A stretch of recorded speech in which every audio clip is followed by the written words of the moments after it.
Hello everyone, welcome to officer Betia. तो शुरू करते हैं आज के करंट अफेयर्स एंड एनालिसिस। देखते हैं आज कौन से करंट अफेयर्स इंपॉर्टेंट है यूपीएससी पॉइंट ऑफ व्यू से। तो स्टार्ट करते हैं। हमारा जो फर्स्ट आर्टिकल है that is about greater Tipra land. अब जो ग्रेटर टिप्रा लैंड है, व्हाट इज़ हैपनिंग, जो टिप्रा है that is a part of Tripura, जो कि इंडिया की नॉर्थ ईस्टर्न स्टेट है। अब ये त्रिपुरा कहाँ पर आती है? त्रिपुरा आती है इंडिया के नॉर्थ ईस्टर्न साइड, जो कि बांग्लादेश से सराउंडेड है। तो त्रिपुरा 3 साइड से बांग्लादेश से सराउंडेड है। तो यहाँ के जो लोग हैं, यहाँ के जो ट्राइबल एरियाज़ हैं, जो इंडिजीनियस पीपल हैं, वो डिमांड कर रहे हैं कि हमें एक अलग से सेपरेट स्टेट बना दिया जाए, कि हम त्रिपुरा से अलग होना चाहते हैं और हमें एक अलग से स्टेट बना दो। तो ये डिमांड त्रिपुरा में काफ़ी समय से चल रही है, लेकिन अब ये बहुत हवा में आ रही है। तो देखते हैं कि इंडिया में कौन कौन से जो छोटे छोटे एरियाज़ हैं वो डिमांड कर रहे हैं कि उनको ऑटोनॉमी दी जाए, उनको इंडिपेंडेंस दी जाए।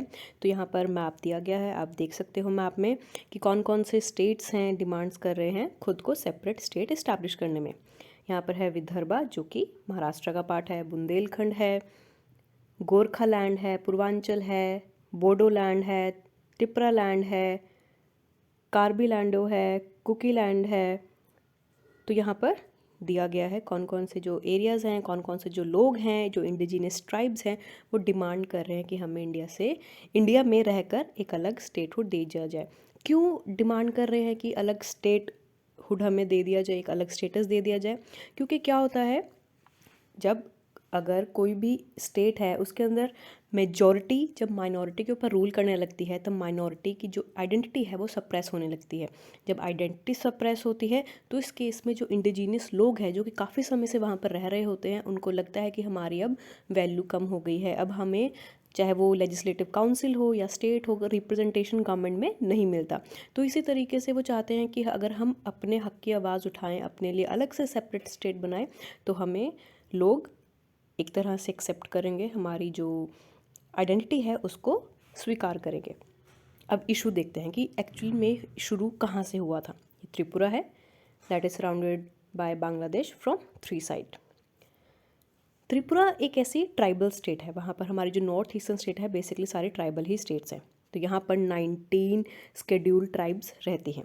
इसके अंदर से जो 5.92 लाख हैं वो त्रिपुरीज हैं, बाकी जो 1.88 लाख है वो रियांग्स हैं। कुछ माइनर ट्राइबल ग्रुप्स भी हैं जिन्होंने, काफ़ी सारे जो ग्रुप्स हैं उन्होंने एक साथ आकर एक अलग से पॉलिटिकल ऑर्गेनाइजेशन फॉर्म कर ली है, जिसका नाम रखा है टिप्रा, टिप्रा मोठा। अब टिप्रा की डेफिनेशन क्या है? तिरपहा इंडिजीनियस रीजनल अलायंस। एंड एक उन्होंने दूसरी पार्टी भी फॉर्म की है, दैट इज़ IPFT, जिसका नाम है indigenous people front of Tripura. तो बेसिकली जो त्रिपुरा है, उन्होंने 2 पॉलिटिकल पार्टीज़ इस्टेब्लिश कर ली गई हैं ताकि लोग उनको एक्सेप्ट करें, अपनी डिमांड साबित करने के लिए, डिमांड सामने रखने के लिए गवर्नमेंट के। तो उन्होंने अपने आप को as a political party establish कर लिया गया है। और ये जो दोनों पार्टीज़ हैं मिलकर एक तरह से इशू लेकर आ रही हैं। काफ़ी सारे यहाँ पर स्ट्राइक्स होते हैं, प्रोटेस्ट होते हैं, जो बात करते हैं कि अगर हमारा जो सर्वाइवल है वो बचाना है, हमारी जो एग्जिस्टेंस है उसको बचाना है, उसके लिए हमें अलग से स्टेट का दर्जा मिलना चाहिए। अब बात करते हैं कि क्या ये जो स्ट्राइक्स हो रही है, ये डिमांड हो रही है, ये कॉन्स्टिट्यूशन के दायरे में आती हैं, ये कॉन्स्टिट्यूशन से अनकॉन्स्टिट्यूशनल वे में ये डिमांड्स आ रही हैं? नो डाउट हमारे कॉन्स्टिट्यूशन में मेंशन है अंडर आर्टिकल 2 एंड आर्टिकल 3 कि अगर पार्लियामेंट चाहे तो वो नई स्टेट को इस्टेब्लिश कर सकती है। यहाँ पर पार्लियामेंट 2 काम कर सकते हैं, या तो अगर कोई ऑलरेडी स्टेट है उसको ब्रेक कर सकती है एंड 2 स्टेट्स फॉर्म कर सकती है, एंड दूसरा सपोज कोई फॉरेन टेरिटरी है या कोई दूसरी स्टेट है, उसको इनकॉर्पोरेट भी एक स्टेट में कर सकती है। तो ये आर्टिकल 2 कहता है। एंड आर्टिकल 3 कहता है कि जो पार्लियामेंट है उसके पास पावर है कि वो किसी पर्टिकुलर स्टेट का एरिया कम कर सकती है या किसी पर्टिकुलर स्टेट का एरिया बढ़ा भी सकती है अकॉर्डिंग टू द लॉ, जो भी हमारे कॉन्स्टिट्यूशन में प्रिस्क्राइब्ड है। ठीक है, तो ये कॉन्स्टिट्यूशन के दायरे में रहकर ये डिमांड्स यहाँ पर सामने आ रही है। अब देखते थोड़ा बैकग्राउंड कि कैसे ये डिमांड शुरू हुई थी, क्या हुआ था, ऐसी कौन सी वजह थी जिसकी वजह से डिमांड सामने आने शुरू हुई है। जो त्रिपुरा था वो पहले मनिक्या डायनेस्टी के द्वारा रूल किया जाता था, जो कि डायनेस्टी थी उस टाइम पर 13th सेंचुरी में। एंड जब तक ब्रिटिशर्स थे, बाद में जब ब्रिटिशर्स आ गए, लेकिन जब इंडिया इंडिपेंडेंट हुआ 1947 में, तब जो सरदार पटेल जी थे, ही वॉज ट्राइंग कि जितने भी हमारी छोटी छोटी डायनेस्टीज़ हैं वो इंडिया में इनकलकेट हो जाए, इंडिया को यूनियन ऑफ स्टेट बना दिया जाए। तो इस तरीके से हमने इंस्ट्रूमेंट ऑफ एक्सेशंस काफ़ी सारी स्टेट से साइन कराए, ताकि वो गवर्नमेंट ऑफ इंडिया को एज अ गवर्नमेंट एक्सेप्ट करें और अपने आप को इंडिया का पार्ट माने। तो जो त्रिपुरा था वहाँ पर भी इंस्ट्रूमेंट एक्सेशन साइन करवाया गया माणक्य डायनेस्टी से। तो ये इंस्ट्रूमेंट ऑफ एक्सेशन भेजा गया था 1949 में। उसके बाद जब ये इंडिया का पार्ट बन गया, तब वहाँ पर इशू आने शुरू हो गए। वहाँ पर जो बहुत ज़्यादा इंडिजिनस ट्राइब थी, जो काफ़ी समय से वहाँ पर रह रही थी, वो अब माइनॉरिटी बन चुकी थी, क्योंकि उस टाइम पर जो ईस्ट पाकिस्तान था वो नहीं बना था, तो वो एक तरह से बंगाली था। तो जब बंगालीज़ की डिस्प्लेसमेंट हुई 1971 वॉर के दौरान, तब जो माइग्रेशन थी वो त्रिपुरा में होने लगी, जिस वजह से जो वहाँ की मेजॉरिटी थी वो माइनॉरिटी बन गई और बाहर से फॉरेन इन्फ्लक्स होने लगा, जिस वजह से जो त्रिपुरा का पूरा डेमोग्राफिक था वो चेंज भी हो गया। ट्राइबल पॉपुलेशन के बारे में देखते त्रिपुरा में 63.77% ट्राइबल पॉपुलेशन थी 1881 में, लेकिन अब 2011 में, जो करंट थोड़े साल पहले तक, अब इनकी पॉपुलेशन सिर्फ 31.8% तक रह गई है। तो आप देख सकते हो कैसे इनकी डेमोग्राफी चेंज हो रही है, कैसे अगर कोई बाहर की स्टेट से कोई भी पर्सन आ रहा है, माइग्रेशन हो रही है, लोग आ रहे हैं, तो ऑब्वियसली वहाँ की डेमोग्राफी जोग्राफी पर भी असर पड़ता है। So that was about the Tripura issue. अब देखते हैं अगला issue, that is about private members bill. तो रिसेंटली कल हमारे जो लोकसभा है वहाँ पर 153 प्राइवेट मेंबर बिल को इंट्रोड्यूस किया गया एक ही साथ। एक बिल था, इसके अंदर जो लिंचिंग की बात करता है, जो मास लिंचिंग होती है उसके बारे में बात करता है, और जो दूसरा जो बाकी सारे बिल्स थे वो बात करते हैं कि जो भगवद गीता है, जो इंडियन माइथोलॉजी की मेजर एक इम्पॉर्टेंट बुक है, उसको बात की जा रही है एजुकेशनल इंस्टीट्यूशंस में लाया जाए, ताकि बच्चों को उसके अंदर जो भी वैल्यूज़ है वो सिखाई जाए, बच्चों को वो पढ़ाया जाए। तो इसको as a compulsory teaching subject के तौर पर लाने की बात की जा रही है।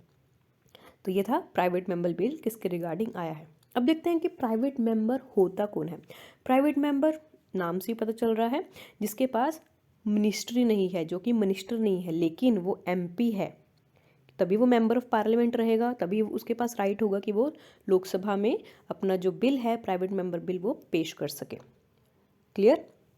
अब पर्पस क्या है प्राइवेट मेंबर बिल का, या जो पर्पस क्या है कि कोई भी पर्सन प्राइवेट मेंबर क्यों रखते हैं। क्योंकि कई बार क्या होता है, गवर्नमेंट अपनी जो मिनिस्ट्री है उसी के काम में इतना व्यस्त होती है, या अपने रूल्स रेगुलेशन बनाने में इतना व्यस्त होती है, लेकिन कुछ रूल्स रेगुलेशन ऐसे होते हैं जो एमपी होते हैं, जो मेंबर ऑफ पार्लियामेंट होते हैं, लेकिन उनके पास कोई मिनिस्टर नहीं होते, तो उनको अगर लग रहा है कि कोई इशू इम्पॉर्टेंट है जहाँ पर गवर्नमेंट का ध्यान जाना चाहिए, गवर्नमेंट की अटेंशन आनी चाहिए, तो वो issues as a private member bill पर के तौर पर लेकर आते हैं, ताकि गवर्नमेंट का ध्यान इधर जाए और उस पर्टिकुलर इशू के ऊपर एक फ्रेमवर्क, लीगल फ्रेमवर्क बनाया जाए। So that is the basic aim of private member bill. अब देखते हैं कि प्राइवेट मेंबर बिल इंट्रोड्यूस कैसे होता है, पासिंग प्रोसीजर कैसा होता है, क्या इंडिया में आज तक कोई प्राइवेट मेंबर बिल पास हुआ है, तो इन सभी के बारे में अब हम देखते हैं।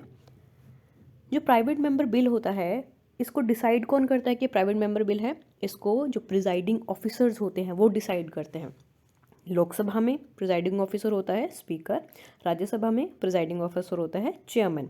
तो ये दोनों डिसाइड करते हैं कि ये पर्टिकुलर बिल प्राइवेट मेंबर के द्वारा लाया गया है, तो इसको डेजिग्नेट कर दिया जाता है कि this is a private member bill.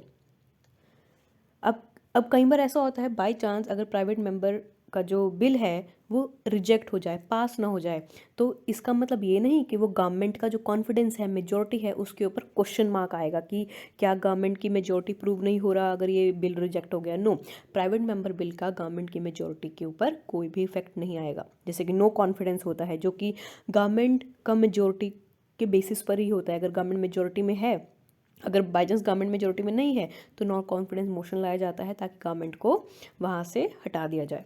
लेकिन अगर private member bill in case pass नहीं भी हो रहा, तब भी गवर्नमेंट की कॉन्फिडेंशियलिटी पर कोई भी असर नहीं आएगा।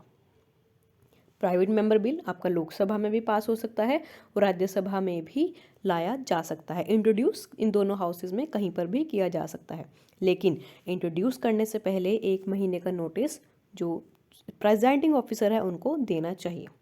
और जैसे जो भी प्रोसीजर होते हैं, जो भी कॉन्स्टिट्यूशनल कंप्लाइंसेस हैं, रूल्स हैं, वो फॉलो करना होगा, जैसे कि नॉर्मल बिल के केस में होता है। सिमिलरली प्राइवेट मेंबर का बिल भी वैसे ही पास किया जाएगा। अब देखते हैं कि क्या कोई एक्सेप्शन है प्राइवेट मेंबर बिल पे। बिल्कुल, यहाँ पर एक एक्सेप्शन दिया गया है। जैसे कि हमारे नॉर्मल बिल्स होते हैं वो किसी भी दिन डिस्कस किए जा सकते हैं, लेकिन प्राइवेट मेंबर बिल को डिस्कस करने के लिए आपको फ्राइडे तक का इंतज़ार करना पड़ेगा, बिकॉज सिर्फ फ्राइडे को ही हम बिल डिस्कस करते हैं। तो अब क्वेश्चन आता है कि क्या इंडिया में कभी कोई प्राइवेट मेंबर बिल पास हुआ है, क्या वो लॉ बना है?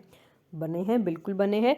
अभी तक टोटल 14 बिल्स हम पास कर चुके हैं, जो कि 6 बिल्स ऐसे थे जो 1956 में पास हुए थे, रेस्ट 1956 से 1917 के बीच में पास किए गए थे, लेकिन 1970 के बाद कोई भी प्राइवेट मेंबर बिल पास नहीं किया गया। जो लास्ट 14th हमारी लोकसभा थी, वहाँ पर 300 प्राइवेट मेंबर बिल को इंट्रोड्यूस किया गया था, लेकिन सिर्फ 4% पर ही डिस्कस किया गया, बाकी 96% को बिना डिस्कशन के बंद कर दिया गया, लैप्स कर दिया गया। क्यों? बिकॉज व्हाट हैपन इज़ कि जो गवर्नमेंट है वो बेसिकली अपने मिनिस्टर द्वारा जो बिल इंट्रोड्यूस किया जाता है उसके ऊपर ज़्यादा फोकस करती है, ज़्यादा अटेंशन देती है, ना कि कोई प्राइवेट मेंबर द्वारा इंट्रोड्यूस किया गया बिल।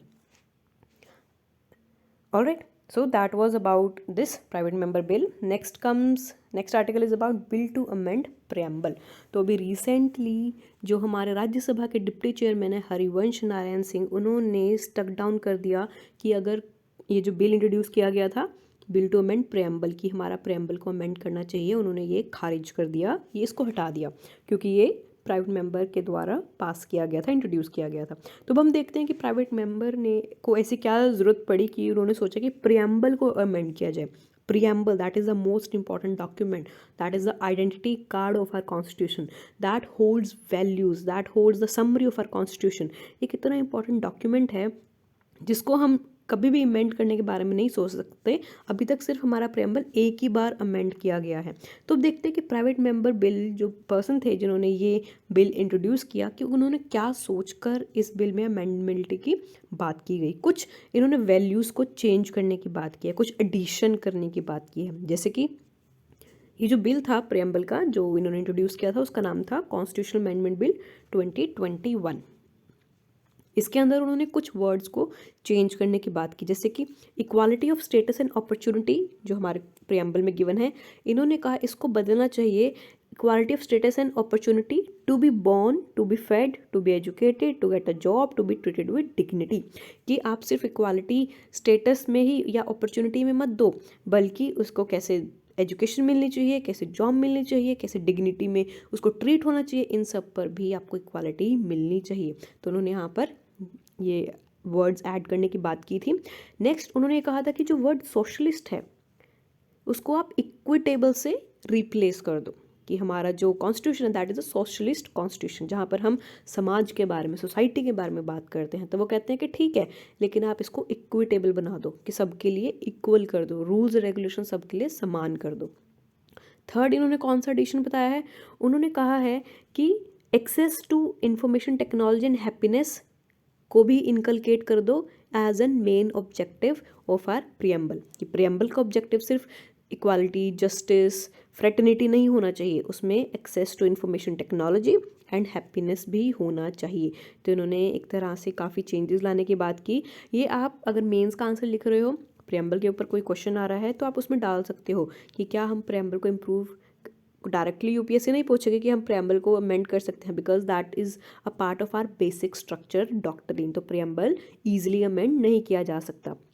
अब देखते हैं प्रियम्बल को थोड़ा ध्यान से, कि प्रियम्बल क्या है, क्या बताता है, क्या ऑब्जेक्टिव्स हैं, क्या इसकी नेचर है, एवरीथिंग, कब इसको अडॉप्ट किया था, तो इसके बारे में हम पढ़ते हैं। जो प्रियम्बल है उसका सोर्स ऑफ अथॉरिटी क्या है? जो हमारे प्रियम्बल का सोर्स है पीपल, लोगों से ही हमारी जो कॉन्स्टिट्यूशन है उसको पावर मिलती है, क्योंकि जो कॉन्स्टिट्यूशन है वो लोगों ने बनाया है और लोगों के लिए बनाया है। नेचर ऑफ स्टेट, इंडिया की क्या नेचर है इंडियन पॉलिटी की? इंडियन पॉलिटी की स्टेट की जो नेचर है वो है sovereign, socialist, secular, democratic Republic. जहाँ पर इंडिया इंडिपेंडेंट है, जहाँ पर इंडिया सोसाइटी के बारे में सोचता है, जहाँ पर इंडिया सेकुलर है, किसी भी रिलीजन को फॉलो नहीं करता, किसी भी एक पर्टिकुलर रीजन को सपोर्ट नहीं करता, जहाँ पर इंडिया खुद के डिसीजन लेता है, डेमोक्रेटिक है, रिपब्लिक है, तो यहाँ पर ये हमारा नेचर है। अब इसका ऑब्जेक्टिव क्या है हमारे कॉन्स्टिट्यूशन के, हमारी प्रियम्बल के जो हमारे ऑब्जेक्टिव्स हैं, that is to attain justice, कि सोसाइटी में social, economic and political justice आना चाहिए, लिबर्टी, आपको आज़ादी होनी चाहिए सोचने की, समझने की, एक्सप्रेस करने की, कोई भी पर्टिकुलर फेथ को फॉलो करने की और किसी भी भगवान को वर्शिप करने की, that is about liberty. Equality, कि आपको इक्वालिटी मिलनी चाहिए, status of opportunity, and to promote among them all, कि आप हर एक पर्सन को इक्वल स्टेटस मिलना चाहिए, उनको इक्वल अपॉर्चुनिटी होनी चाहिए।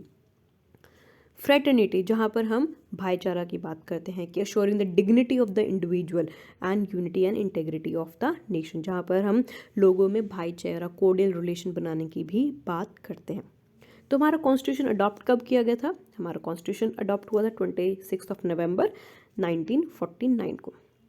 नाउ एक इम्पॉर्टेंट क्वेश्चन है जो कि बहुत ज़्यादा डिबेट रहता है कि क्या हमारा प्रियम्बल कॉन्स्टिट्यूशन का पार्ट है, एक इम्पॉर्टेंट पार्ट है, या प्रियम्बल हमारे कॉन्स्टिट्यूशन से अलग है। तो हमारा जो प्रियम्बल है that is very much part of our Indian constitution. ये यूपीएससी ने प्रीलिम्स में क्वेश्चन भी पूछा हुआ है, सिमिलरली उन्होंने डायरेक्ट क्वेश्चन ऐसे पूछा हुआ है।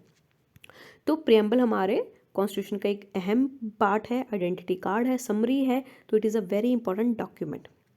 गवर्नमेंट जो सुप्रीम कोर्ट थी, उन्होंने बेरूबारी यूनियन केस में सुप्रीम कोर्ट ने बोला था कि प्रियम्बल कॉन्स्टिट्यूशन का पार्ट नहीं है, लेकिन जब केशवानंद भारती जजमेंट आई 1973 में, तब उन्होंने बोला कि नहीं, कॉन्स्टिट्यूशन एक इम्पॉर्टेंट पार्ट है, और इसी को उन्होंने असर्ट करते हुए LIC ऑफ इंडिया केस में भी बोला था कि हाँ, कॉन्स्टिट्यूशन एक इम्पॉर्टेंट पार्ट है, गिवन द कंडीशन कि अगर आप इसको अमेंड कर रहे हो तो आपको बेसिक स्ट्रक्चर डॉक्ट्रिन को फॉलो करना पड़ेगा, that is also given in the Bharati Nanda case. Okay, now वो कहते हैं कि ठीक है, हमारा जो नो डाउट जो प्रियम्बल है that is a important part of our constitution, but ये लेजिस्लेचर को कोई पावर नहीं दे रहा, डायरेक्ट पावर नहीं दे रहा, ना ही उसकी कोई पावर छीन रहा है। कि अगर हमारा पार्लियामेंट है, उसका ये मतलब नहीं है कि अगर वो प्रियम्बल हमारा इम्पॉर्टेंट हिस्सा है कि वो पार्लियामेंट को बोल रहा है कि आप ऐसे रूल्स बनाओ, ऐसे रेगुलेशन बनाओ, या आप ये काम मत करो, आप ऐसे रूल नहीं बना सकते। तो हमारा जो प्रियम्बल है ना ही वो रिस्ट्रिक्ट कर रहा है, ना ही वो कोई पावर दे रहा है पार्लियामेंट को। हमारा जो प्रियम्बल है वो नॉन जस्टिफिकेबल है, दैट इज़ नॉन इन्फोर्सेबल, कि अगर बाय चांस गवर्नमेंट ने कोई रूल रेगुलेशन जो भी प्रियम्बल के अकॉर्डिंग बनाया है वो अगर फॉलो नहीं होता है, तो इसका मतलब ये नहीं कि हम उसको कोर्ट में जाकर केस कर सकते हैं कि नहीं ये फॉलो नहीं हो रहा है। No, there is nothing, because जो प्रियम्बल है that is non justiciable document, like your fundamental duties, कि अगर आप कोई अपनी ड्यूटी नहीं फॉलो करते, इट डजंट मीन कि गवर्नमेंट आपको सू करेगी कोर्ट में, लेकिन आप फंडामेंटल राइट के केस में गवर्नमेंट को सूट कर सकते हो, because they are enforceable in courts. अब बात करते हैं प्रियम्बल एंड इट्स अमेंडेबिलिटी। वो हम ऑलरेडी डिस्कस कर चुके हैं कि भारती जो केशवानंद भारती केस है, इसके अंदर बताया गया था कि आप बेसिक स्ट्रक्चर डॉक्ट्रिन को फॉलो करोगे, क्योंकि प्रियम्बल हमारा बेसिक स्ट्रक्चर डॉक्ट्रिन का इंपॉर्टेंट पार्ट है। और अंडर आर्टिकल 368 अगर आपको प्रियम्बल को अमेंड करना है तो आपको बेसिक स्ट्रक्चर डॉक्ट्रिन को फॉलो करना पड़ेगा, और आप कोई भी जो अमेंडेबिलिटी है वो नहीं कर सकते अगर वो बेसिक स्ट्रक्चर डॉक्ट्रिन में फॉलो करता है। अभी तक प्रियम्बल सिर्फ एक बार अमेंड हुआ है, जहाँ पर हमने 42nd अमेंडमेंट किया था 1976 में, और हमने 3 वर्ड्स ऐड किए थे, सोशलिस्ट, सेकुलर एंड इंटेग्रिटी। तो हमने 3 वर्ड्स ऐड किए थे हमारे जब अमेंडमेंट हुआ था 1976 में। नेक्स्ट आता है पोषण ट्रैकर। तो गवर्नमेंट ने एक पोषण ट्रैकर लॉन्च किया है। अब देखते हैं कि पोषण ट्रैकर है क्या। जो ministry of women and child development है, उन्होंने बहुत ज़्यादा इस पर खर्चा किया था, अराउंड 1000 करोड़ स्पेंड कर चुके हैं पोषण और न्यूट्रिशन ट्रैकर पर। बेसिकली ये एक तरह से आपका डाटा रिकॉर्ड करेगा, रियल टाइम डाटा रिकॉर्ड करेगा कि कितने लोग इंडिया में माल नरिश्ड हैं या कितने सिवियरली एक्यूट माल नरिश्ड हैं। और जो भी आंगनवाड़ीज़ हैं वहाँ पर यहाँ पर हमारा ट्रैक रखा जाएगा। तो बेसिकली आंगनवाड़ी पर फोकस किया जाएगा। अभी तक 4 साल हो गए हैं इस पर्टिकुलर स्कीम को लॉन्च हुए हुए, बट गवर्नमेंट ने अभी तक कोई भी डाटा रिवील नहीं किया हुआ, साइटिंग कि कुछ प्राइवेट कंसर्न है, पब्लिक कंसर्न है, but we don't know what are those concerns.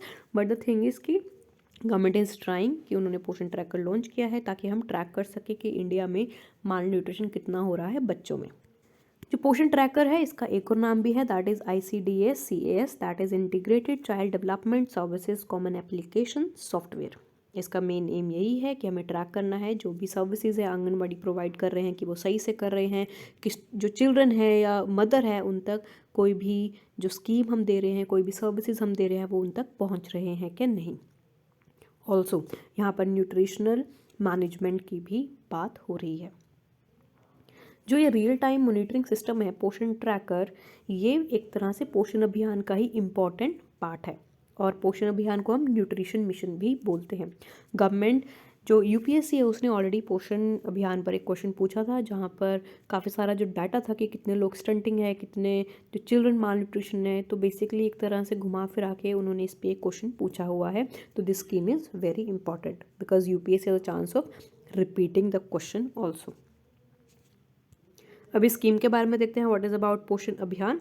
जो पोषण अभियान है ये न्यूट्रिशन आउटकम्स को देखता है, चिल्ड्रंस के ऊपर, pregnant women and lactating mothers. तो बेसिकली 3 कैटेगरीज ऑफ पर्सनस यहाँ पर हम अकाउंट करते हैं, that are children, pregnant women and lactating mothers. इसको 2018 में लॉन्च किया गया था और इसका टारगेट था कि हमें 2022 तक टारगेट्स को अचीव करना है। कौन कौन से टारगेट्स को हमें अचीव करना है यहाँ पर दिए गए हैं। यहाँ पर कहा गया है कि हमें 2022 तक स्टंटिंग एंड वेस्टिंग को 2% ऑफ ईयर तक कम करना है, एनीमिया को 3% ईयर कम करना है, चिल्ड्रन में, एडल्ट्स एंड गर्ल्स में, प्रेग्नेंट वुमेन में एंड लैक्टेटिंग मदर्स में।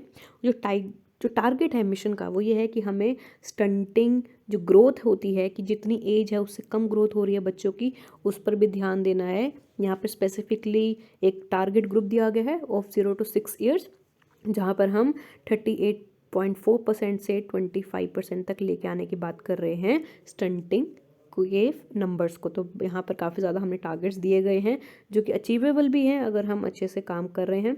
तो गवर्नमेंट का बेसिकली एम यही था कि हम कैसे स्टंटिंग, वेस्टिंग, अनीमिया पर ट्रीट करें। तो आपको ध्यान रखना है यहाँ पर हम 3 चीज़ों के बारे में बात कर रहे हैं, stunting, wasting and anaemia.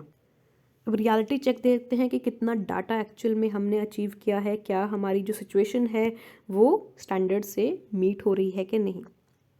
National family health survey 4 हुआ था 2016 में, उन्होंने कहा है कि अभी भी मोर देन 1/3 ऑफ चिल्ड्रन जो कि अभी 0 से 5 ईयर्स के एज ग्रुप में है वो स्टंटिंग और वेस्टिंग को फेस करते हैं। जो 40% एज्ड लोग हैं 1 से 4 ईयर्स के बीच में वो अभी भी अनीमिया से ग्रस्त है। अनीमिया किससे होता है? आयरन की कमी से अनीमिया होता है। और अभी भी 50% से ज़्यादा प्रेग्नेंट वुमेन वो भी अनीमिया से पीड़ित हैं। तो यहाँ पर अभी देख सकते हो कि कितना ज़्यादा माल न्यूट्रिशन है, लोगों को न्यूट्रिशनल फूड नहीं मिलता जिसकी वजह से ये प्रॉब्लम आ रही है क्योंकि इंडिया में पॉवर्टी बहुत ज़्यादा है। नेक्स्ट आती है चॉकलेट बॉर्डर्ड फ्लिटर। ये कोई चॉकलेट का नाम नहीं है, that is a name of a newly discovered bird जो कि अभी हमें सिक्किम में डिस्कवर्ड की गई है और इसका close relative basically eastern China है, दैट इज़ हांगकांग के आसपास का एरिया में। यहाँ पे इसका साइंटिफिक नेम भी दिया गया है, आप यहाँ से पढ़ सकते हो। Okay, so let's move to the next news that is about Delhi Dehradun corridor. तो गवर्नमेंट ने बात की है कि हम दिल्ली देहरादून कॉरिडोर लॉन्च करेंगे जो कि सीधा दिल्ली से देहरादून तक पहुँचाएगा और आपका सफ़र का जो समय है वो कम हो जाएगा। तो यहाँ पर 2.5 आवर्स की बात की गई है कि आप दिल्ली से देहरादून सिर्फ 2.5 घंटे में पहुँच सकते हो। तो गवर्नमेंट ने 8300 करोड़ ऑलरेडी इसमें इन्वेस्ट करना शुरू कर दिया है और ये जो प्रोजेक्ट है ये engineering, procurement and construction mode में चलेगा, EPC। जैसे हमने कल PPP मोड पढ़ा था, पब्लिक प्राइवेट पार्टनरशिप, जहाँ पर कुछ हिस्सा पब्लिक का होता है कुछ हिस्सा प्राइवेट का होता है। तो सिमिलरली एक तरह से ये भी एक नया मॉडल है, इंजीनियरिंग, प्रोक्योरमेंट, कंस्ट्रक्शन मोड। अब देखते हैं कि इस मॉडल में क्या होता है। जो इस मॉडल में बेसिकली क्या होता है, जो गवर्नमेंट है वो अगर कोई भी प्रोजेक्ट है, सपोज हाईवे कंस्ट्रक्ट कराना है, वो उस प्रोजेक्ट को प्राइवेट डेवलपर्स को दे देगी कि आप इसको इंजीनियर करो, इसको डेवलप करो और इसको कंप्लीट करके हमें दो। लेकिन जब ये डेवलप हो जाता है, अगर कोई टोल प्लाजा है, जो भी उस टोल से रेवेन्यू आ रहा है वो डायरेक्टली जाएगा गवर्नमेंट के पास। जो हाईवे है उसको 4 सेक्शन में डिवाइड किया गया है। जो सेक्शन 1 है उसको 6 लेन्स में डिवाइड किया जाएगा, ये फर्दर 2 पार्ट्स में डिवाइडेड है। एक पैकेज आपका दिल्ली पोर्शन में आएगा, दूसरा पैकेज आपका उत्तर प्रदेश पोर्शन में आएगा। अब देखते हैं कि जो मेन एम है, क्या मेन एम है कि हम दिल्ली टू देहरादून रोड बना रहे हैं ताकि जो हमारा नॉर्थ ईस्ट दिल्ली है वहाँ पर जो ट्रैफिक है बहुत ज़्यादा होता है उसमें थोड़ा डीकंजेशन हो जाए, थोड़ा वहाँ पर ट्रैफिक को राहत मिल जाए, इसलिए हम ये पर्टिकुलर लेकर आए हैं। और ये जो कॉरिडोर है ये मंडोला विहार योजना जो कि यूपी गवर्नमेंट की योजना है, इसमें हेल्प करेगा। एंड ऑल्सो जो ट्रोनिका सिटी है जो कि गाज़ियाबाद की एक बहुत इंपॉर्टेंट सिटी है, मेट्रो सिटी है, उसमें भी ये तरक्की लेकर आएगा। क्योंकि अगर कोई भी हाईवे किसी पर्टिकुलर सिटी से जा रही है तो ऑब्वियसली वहाँ पर इफेक्ट पड़ता ही पड़ता है, that is a butterfly effect and that is very important क्योंकि उस पर्टिकुलर एरिया का भी डेवलपमेंट हो जाता है। ओके, अब देखते हैं कि गवर्नमेंट कुछ और प्रोजेक्ट्स भी चला रही है, कौन कौन से हैं। These are the names that are given here. 120 megawatt Vyasi hydroelectricity project, 38 kilometre all weather Char Dham road project जो कि श्रीकोट एंड देवप्रयाग के बीच में बनाया जा रहा है, 33 kilometre stretch between Kaudilya and Brahmapuri. And state of perfumery and aroma laboratory को भी बनाने की बात की जा रही है देहरादून में, क्योंकि यहाँ पर हाई क्वालिटी वैरायटी के सीड्स मिलते हैं ऑफ एरोमेटिक प्लांट जो कि फ्रेग्रेटिक जो प्लांट्स होते हैं जो बहुत खुशबू देते हैं। तो बेसिकली यहाँ पर इन पर भी ध्यान दिया जा रहा है। तो India is a varied country, यहाँ पर बहुत सारी चीज़ें मिलती हैं, हर्ब्स मिलती हैं, प्लांट्स मिलते हैं जिसका हमें भरपूर फ़ायदा उठाना चाहिए। So that was all about today's session. I hope you like it and do like, share and subscribe to our channel. Thank you so much for listening. And अगर आपको कोई डाउट है तो आप info@officerbetia.com पर मेल करके बता सकते हो and will try to resolve it as soon as possible. Also अगर आप हमें मेल करते हो तो हम आपको डेली प्रैक्टिस क्वेश्चंस भी देंगे जिसको आप इवेल्युएट भी करा सकते हो। So that is from our side. अगर आपको कोई हेल्प चाहिए तो you can directly mail us to info@officerbetia.com. So thank you very much and all the best for your preparation.